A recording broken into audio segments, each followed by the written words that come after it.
Hi everybody. Good evening, good morning. I know people are watching this in different areas.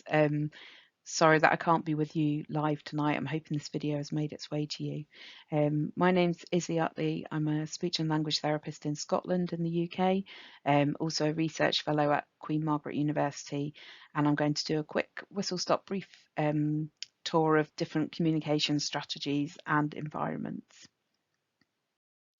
So the plan for sort of the next 15 minutes is to mainly try and focus on these things. So thinking about what do we mean by communication, some simple strategies to make good communication environments, and some signposting to some other resources and other strategies that you can use.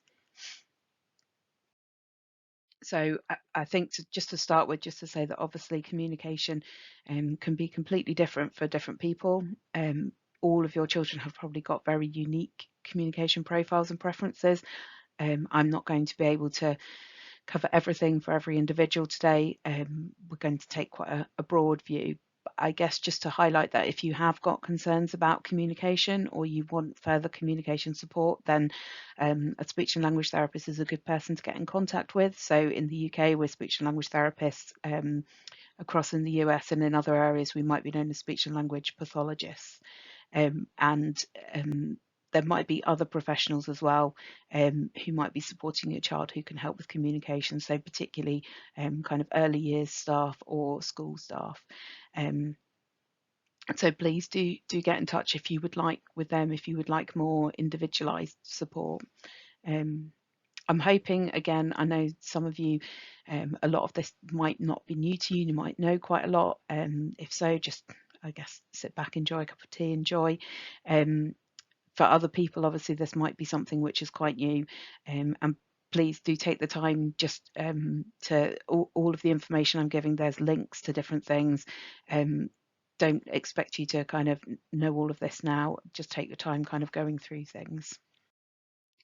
So the first thing I guess to highlight about communication, clearly, obviously it involves more than one person, but actually that's something that I think we sometimes forget and something that's actually really important, and why we talk about changing communication environments and not just changing the communication of the person who's maybe having difficulties. Actually, we've got a joint responsibility for communication, so all of us need to change our communication so that we're supporting people, and that includes anybody that is supporting your family, so any of the medical team, any of your early years teams, school teams, adult social care teams, that everybody has this responsibility. And when we talk about communication, really crudely, we kind of talk about expressive and receptive language. So expressive communication is where you're trying to communicate your message to somebody else, and receptive is where you are understanding the other person's message. And it's quite important to kind of have a differentiation between these, just because people can have different skills in different areas. So sometimes we get people where actually their expressive and their receptive skills are perhaps at the same level. And sometimes we get people who perhaps have really good expressive communication, but perhaps don't understand as much. Or it can be the other way around, where someone might be able to understand a lot, but they don't have any spoken communication, or the expressive communication is really difficult for them. And this is where it's really important that you obviously know your own child best, and we think about supporting everyone individually. And the other thing just to highlight is that obviously we're seeing this within the context of the whole person. So previously, I think we've taken communication away and we've kind of put it in a little box and tried to work on it. And actually, really, we need to be thinking about all of these things which can impact on communication as well. So particularly, I guess in this diagram, thinking about socioeconomic status, nationality, race, culture, all of that can have an impact on how somebody communicates. And actually, it's really important that we keep these things about the whole person, that we don't try and take communication away from them. So just to go through a bit about the, I guess, kind of the theory around communication. This is quite an old diagram, but I quite like it still. It kind of shows the three different things that really we need to have successful communication. So we need a means, which is how we communicate. We need a reason, which is why we're communicating, and then we need some opportunities. So we need, yeah, opportunities to communicate. So if I go through each one, so reasons, obviously there's a huge range and this isn't covering all of them, but I think it's quite key to remember that there are loads of reasons for communicating, and often we can get stuck on the kind of the idea of requesting and choice making with somebody. And actually it's really key that we remember that all of these might be things that people might do, sort of reasons why they might want to communicate. And I guess making sure that we're meeting those needs as well. So then we've got a range of means of communicating, and as a society, um, we tend to favour speech, and that seems to be the thing that um, most people use to communicate. We might use signing as well, but actually there are a whole range of means of communicating, and the importance actually is that there isn't one way that's necessarily that we should be thinking of as best or superior. Actually, all of these are good ways of communicating, and if someone communicates in a different way, that's okay. So you might have your child might communicate through their body language, or they might make slightly different intonation. You know, they might make slightly different sounds for different things that you can understand, and that's their way of communicating.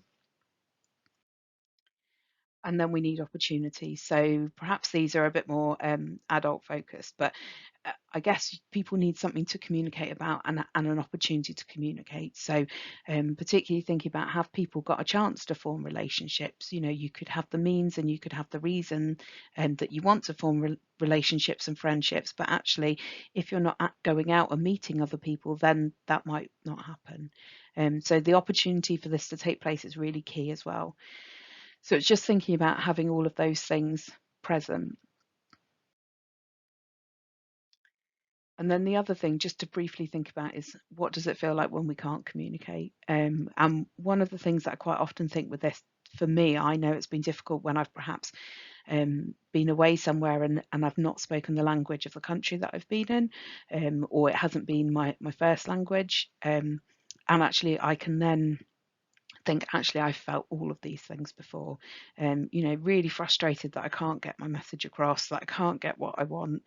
Um, really tired, which again, if you're then thinking about particularly your children who might be, any children that might be having seizures and other things which are affecting their tiredness, actually if communicating is really difficult for you, that can be really tiring as well. And actually it can change your personality. So if you are quite an outgoing person, but then you go somewhere or you are in a situation where you can't communicate, that can really change who you are as a person. um, So I've got kind of, I'm halfway through. I'm going to do another kind of 7, 8 minutes and just think about some of the specific approaches that we can use. This is not by any means an exhaustive list of approaches. It's just a few ideas that might be useful and might kind of signpost you of things to look at. And I'm going to go through each one briefly. So intensive interaction is a way of interacting with someone. It was based on kind of parent-child interaction, and I guess the thing to think about is that it is Western style parent-child interaction, so it might not be suitable or of interest to everybody. It's designed for people at quite early stages of development, and it supports development of relationships and interactions. And probably the best thing, I mean, I could do training on a whole hour's training just on intensive interaction. And the best thing to do is to visit their website. They've got loads of videos on there, and they offer training. And further information. I would say if you're in the UK, if you're in a special educational needs setting, they would probably know about intensive interaction. But it's a great approach for supporting people. Then we could have a look at AAC. So this is alternative and augmentative communication. And we have two different types of AAC. So you can have high tech and you can have low tech. High-tech AAC just basically means it's got a dynamic screen or some kind of voice output. So something like your apps on your iPad, or one of the switches that maybe has quite a lot of buttons that you can press. And low tech is more the paper-based stuff. And there isn't really, there's pros and cons for both of these. High tech, obviously, if you've got something on a dynamic screen, then that's great because you can have loads of different visuals. But equally, if the battery suddenly dies, then, your low tech is really good as well. And these are the things that are probably really key, that they're very individualized for each person. So some people won't cope with different types of AAC, and also if you've got children that have got physical difficulties, they might need different ways to access things. And there's so many ways that you can access different things now, different switches, different positions. Occupational therapists can be really useful at looking at kind of positioning and support for AAC devices, or even paper-based AAC. So there's a couple of just examples on the screen here of a sort of a device that's got some symbols on, and then something called a now and next, which is just showing the person what's happening now and what's happening next. Just to briefly touch on signing systems. So again, this is maybe quite UK centric, but signing systems are different. So they're different to kind of BSL, British Sign Language, or American Sign Language. So BSL and ASL are kind of their languages within their own rights. They've got their own syntax and vocabulary. What I'm talking about here are systems where they're called sign supported systems, so Makaton and Sign Along in the UK, and that it's about signing keywords. And signing can be a really useful thing because, similarly to using visual things, it just helps it helps people to process the message. So if you're just speaking to somebody, it can be quite hard for them to understand and to process. Whereas actually, if you're signing as well, that can be really helpful to some people. In terms of which signing system, it completely varies wherever you are, and probably the best thing to do would be to find out what your local area, which kind of signing system they use, and they might be able to offer free training on this. It's quite often used within kind of special schools, and they'll follow kind of one of these. In the UK, probably one of these two options. Then talking mats, I'm going to just mention this very briefly because I think this is something where the person who's using it probably needs quite a lot of skills to think about a question hypothetically, but it can be a visual tool for helping people to express their feelings and give opinions. And I've put the website there. So again, similarly to the intensive interaction, there's quite a lot of videos, I think, possibly on the website, or if you do a search, you can find videos of how it works. Communication passports are really key. So this is a way to pass on key information about a person when they can't communicate it for themselves. So there's a link here, and I think there's a couple of blank communication passport templates that you can see. And this is a really key thing, particularly for people that are moving into different settings. So perhaps if your child's starting school, or if they're moving between classes, having a passport which has got the main information about them, and I guess the ideal is for the person to communicate, to design the communication passport with you, and think about, what pictures do they want in there, what do they want someone to know about them. And I guess just to highlight that, actually there is movement in developing more digital communication passports. So again, you might have children who perhaps they, like I mentioned earlier, perhaps they change their intonation as a way of communicating, and actually having a digital passport is brilliant because you can have a video of something that might be quite hard to describe in pictures and words. And you can have this video kind of embedded within the passport so that people can see what it's like.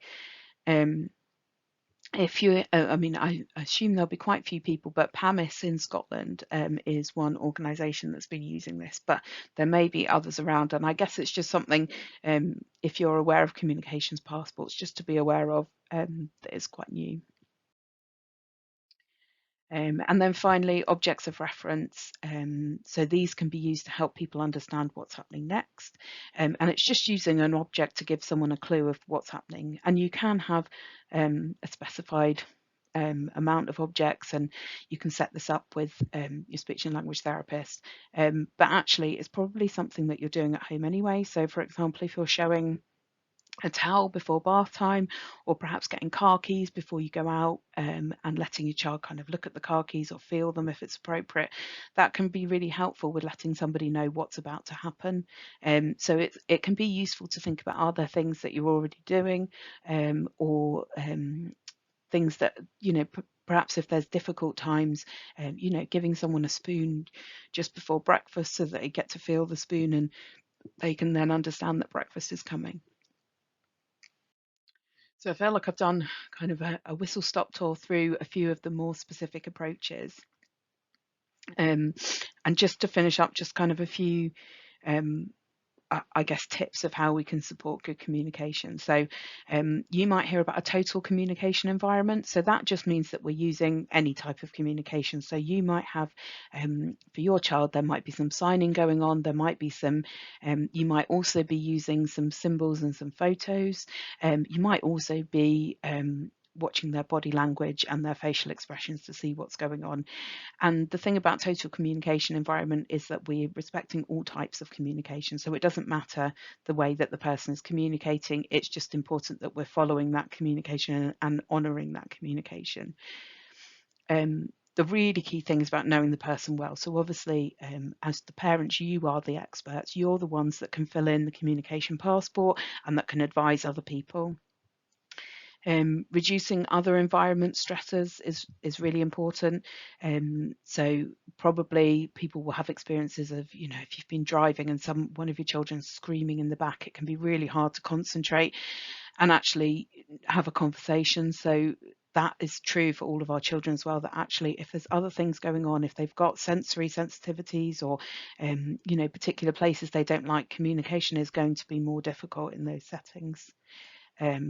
And then just whizzing through the next three because I'm running out of time, but following lead and pace, using simple language and checking they've understood if that's appropriate, and using what's in your environment and being creative. So again, really using kind of objects that you've already got in the house, or even using drawing as well. I think sometimes having symbols people can think, oh no, I can't do this because I haven't printed out symbols, I haven't laminated them, it's not perfect. But actually just be creative and use drawing and writing and anything else that you've got.